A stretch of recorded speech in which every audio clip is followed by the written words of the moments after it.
What's up, guys? This is Minsu from the Buddy Force with the new PK Fire list. We've been working on it for a while. I think it's a lot of fun to play with, and it makes a pretty good board through a decent bit of disruption. So I hope you guys enjoy it. Starting off with the main deck, you're running the most obvious part, which is 3 Tour Guide. And for the Tour Guide target, I'm running a Sangan. A big thing about Tour Guide is that Tour Guide into Sangan gets you Cherubini and a tuner search, which is very important because it lets you do Halki Firebrax combos on top of Bardiche, which it's just very powerful. And for additional copies of starters, I'm running the Predaplan package, which is the 3 copies of Lone Fire Blossom, 3 copies of Opus Scorpio, and 1 Darlingtonia Cobra. So this kind of does the same thing where it gets 2 level 3s on board. It's 6 additional copies of a starter. And on top of that, it gets you a tuner because Darlingtonia Cobra searches Instant Fusion, which lets you summon Sea Monster of Theseus. And sometimes the level 5 tuner actually can help out a lot because it lets you make Savage Dragon or Crocodile Dragon much more easily. And for the extenders, I am running 2 Wielder, 2 Arborea, and 2 Kagemucha Knight. So these are great because both Arborea and Wielder are searchable. I'm running 2 of each because they're once per turn, so I don't want to open too many of them.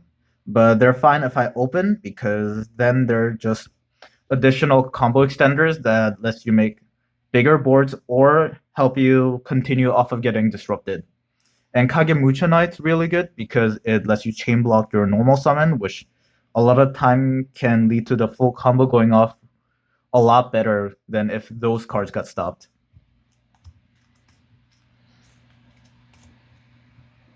The next cards are the Burning Abyss monsters. So I am running 2 Graph and 2 Seer. Ideally, you don't want to draw too many of them because they're kind of dead in hand, but a big thing about this deck is that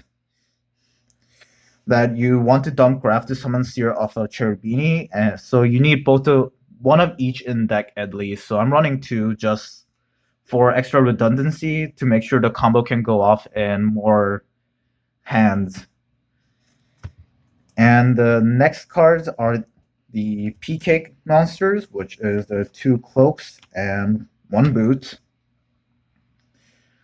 So I'm running 2-1 because you need a single Phantom Knight monster in deck for the combo to go off. And if you draw boots, that's just a potential extender, while the cloak.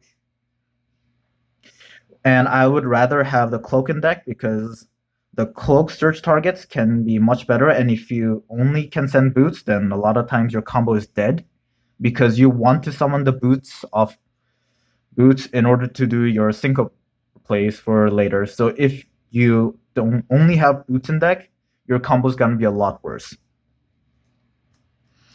And next up are your bricks. So you're running the Plex Spreader Zombie and Buster Destruction Sword. So a really good thing about this deck is that even if you draw one of these 2, you can still make use of them because if you draw the Plex Spreader Zombie, Haki can summon from hand, but better than that, Opus Scorpio can discard the Plex Spreader Zombie to the grave for cost, and you have other tuners you can summon that kind of let you still do the full combo without having to summon the Plex Spreader Zombie off of Halki Firebrax. And this also means that you can put back the Buster Destruction Sword if you draw it because of Plex Spreader Zombie's effect, which means that even if you draw it, you can put it back. You can use the Union Carrier's effect to equip it, then you can do your draw, which just gives you more ways to do combos. And next up is the hand trap lineup. So first up is the Gamma package. So this one's really good because it's not once per turn. So if your Gamma gets ashed or gets negated in any way without being destroyed, you can activate it again.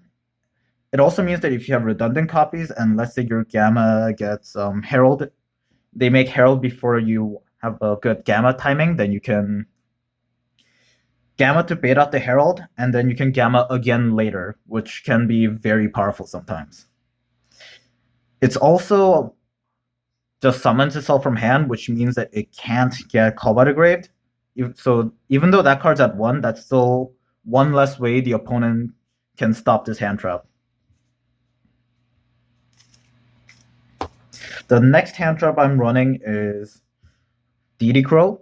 So a lot of the meta decks like Dragon Link and Dinos and the new Virtual World deck deals with the graveyard. So the Deity Crow's ability to disrupt the graveyard can be very powerful, and sometimes, actually a lot of times, that it's better than Ash, which is why I'm maining this instead of the Ash Blossom.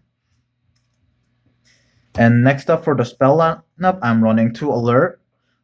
So this gives you more ways to draw into your starters, and even though you have some pretty hard breaks, it's fine because you're running redundant copies of those cards. So usually it's not a problem if you draw them, because the chances are you'll probably still have a copy in deck to still combo with. And the other spells I'm running are Instant Fusion and Monster Reborn. So obviously these are very good extenders. Instant Fusion searchable off of Darning Cobra, so which means that you can just get it off so many times. And Reborn is just really flexible, lets you summon back anything you need, and on top of that, for going second, it also lets you summon the opponent's monster, which can be very useful for going into stuff like Access Code Talker. And the final 3 cards of the main deck are the 2 Fog Blades and the 1 Shade Brigandine.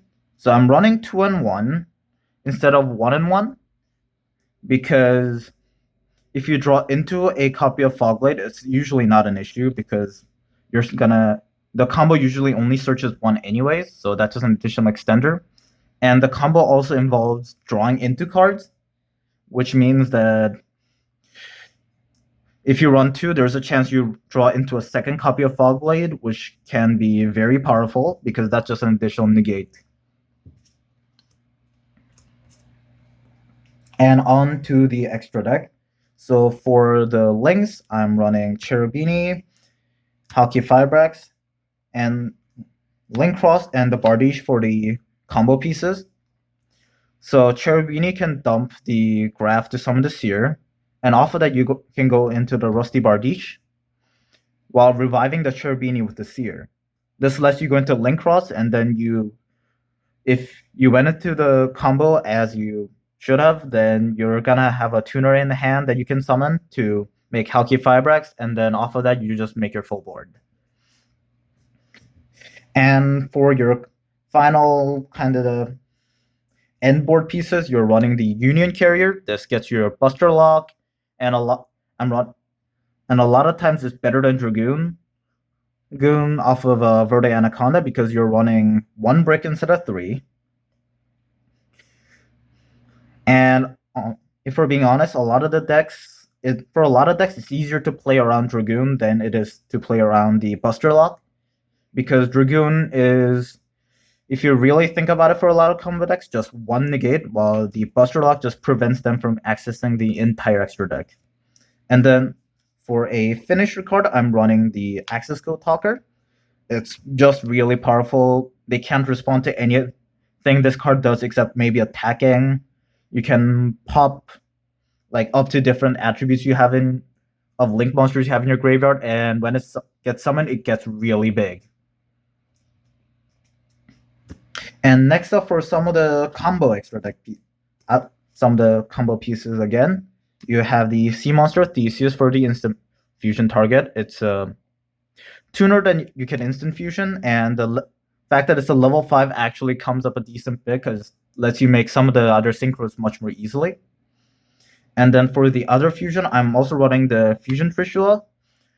It's just here to be a level 9 you can summon, to go into the True King of all calamities. It also lets you get rid of your Union Carrier and Rusty Bardiche, which are a lot of times just dead cards on board.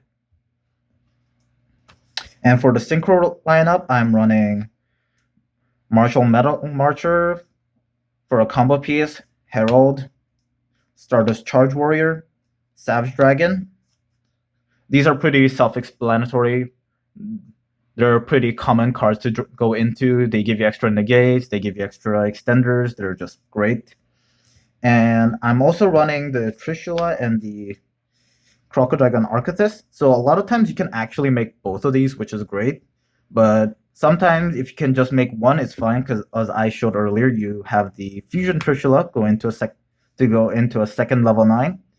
So the Crocodile is why I kept bringing up that you're gonna draw cards, because that means, because this thing usually, if you, with how the combo works, you're gonna be drawing 2 cards off of the Crocodile. So you're either gonna draw into a hand trap, a fog blade, or a starter for next turn, because despite what a lot of people think, in combo decks you do need to think about the next turn, because a lot of the decks that are around will be able to either break the board or deal with enough of it that you're gonna be struggling to end the game sometimes. And these are here because you can go into the True King of all calamities. So as you may have seen earlier in the LCS results, this thing has been everywhere. It's really strong. It prevents them from basically doing anything. It's an extremely powerful floodgate, and calamities plus extra deadlock is just game for a lot of the current meta decks at this point. So that's it for the extra deck.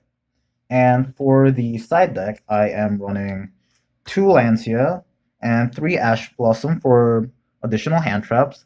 Lancia is for a lot of like graveyard-based decks, because usually they access it by banishing it. So stuff like Dinos, Virtual World, and even sometimes it even helps stop like Dragon Link, because they use the Chaos Dragon engine, and it actually works against Infernable, because a lot of their combos, they involve Phoenix Blade and DDR, so it stops that route.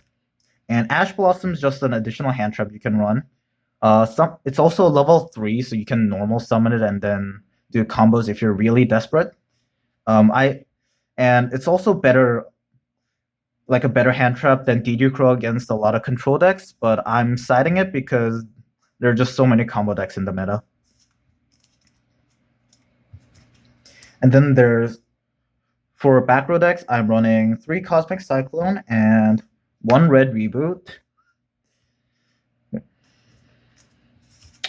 And for combo decks, I'm also siding 3 Dark Ruler No Mores, and I'm also running 3 Triple Tactics Talents for either going first, so you can play through more hand traps, or to deal with Dragoon, because if you bait out the Dragoon negate, then you can Triple Tactics Talent to steal it. And then you can go from there. You can use the pop effect, because chances are they probably summoned it using normal monsters, and then after you're done using it, you can just link away the Dragoon to get rid of it. So that was the deck list. I hope you guys enjoyed it. I think it's very powerful. It makes some very powerful boards through a decent number of disruptions, and it's very consistent. So thank you for watching. Remember to use the promo code BuddyForce5 on FusionGamingOnline.com, and have a great day.